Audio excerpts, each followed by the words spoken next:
The water's all over my hands. If you get a cloth dripping wet without gravity and you wring it out, what's going to happen? What will happen to a wrung out cloth? So, and I had to use equipment that was here on board the space station. We may have the coolest washcloths ever here on the space station. I'm going to show you. Here's one of our washcloths.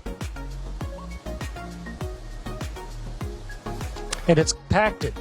It's put down into this little tiny hockey puck so that it saves space. But when you open up a hockey puck and you pull out your washcloth, this is the one I'm going to use for the experiment today. And so when you open up your hockey puck and turn it into a washcloth, it was compressed in a great big vise somewhere. Okay, so here's my washcloth, like a magic trick. And now I'm going to get this soaking wet, and then we're going to see what will happen when we wring it out. Meredith and Kendra suggested that I dip this in a bag, but bags don't hold water in space, so instead I filled a water bag. This has drinking water in it.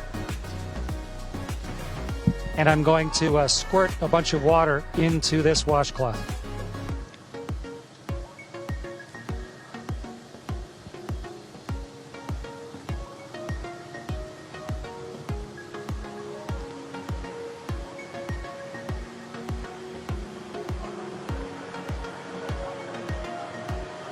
Okay, so here's a soaking wet washcloth. Get the microphone so you can hear me while I'm talking. And now let's start wringing it out. It's really wet.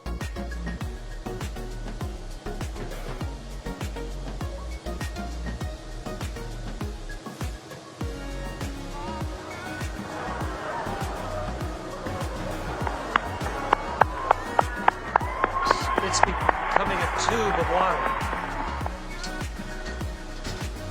The water's all over my hands. In fact, it wrings out of the cloth into my hands. And if I let go of the cloth carefully,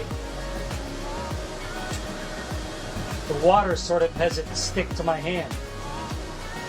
Okay, so the experiment worked beautifully. And the answer to the question is the water squeezes out of the cloth, and then because of the surface tension of the water, it actually runs along the surface of the cloth and then up into my hand, almost like you had Jello on your hands or gel on your hand, and it'll just stay there. Wonderful moisturizer on my hands. And the cloth doesn't really unravel itself. It just stays there floating like a dog's chew toy, soaking wet. Great experiment, worked perfectly. Meredith and Kendra, congratulations, great idea.